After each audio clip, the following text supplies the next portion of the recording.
Welcome to the UWIRE Campus Pulse. Today we bring you the first edition of the UWIRE College Football Poll. I'm Adam Azer, previewing our #1 team in the nation, the Georgia Bulldogs. With me to talk about Georgia is Jason Butt, football writer for the Red and Black. Jason, you've got Matthew Stafford at quarterback. You've got Noshawn Marino at tailback. Which player is more important for this offense? I would say Matthew Stafford is more important because he's the guy that's going to get things going, especially depth-wise as well. Behind Noshawn, the redshirt freshman Caleb King looks to emerge, and it's going to be a powerful 1-2 punch in the backfield. But without Stafford, the offense won't click. And behind Stafford, obviously, Joe Cox and Logan Gray, two quarterbacks that don't have that much game experience. Logan Gray actually has no game experience. So the key to the season will be Stafford remaining healthy in order for the Bulldogs to have a successful run. All right, so what are some of the important position battles we need to look out for? Honestly, #1 would be kicker. Brandon Coutu, kicking for as long as I can remember, honestly. It feels like he's been there forever.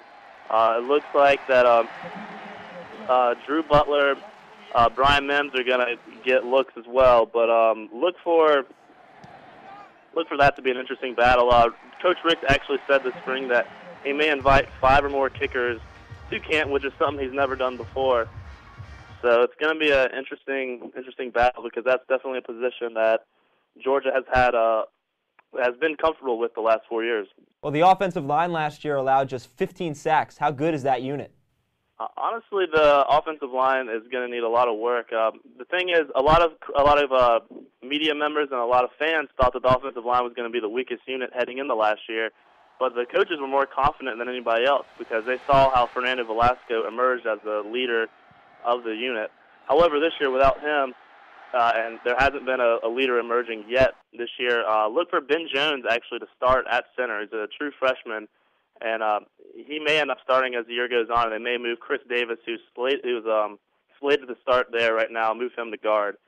But it's going to be interesting. Vince Vance is really going to have to emerge in order for this unit to be as strong, and they're going to need tackle help as well as going into the spring. Keontae Tripp, who is actually a converted defensive player, was the only listed right tackle on the offensive line.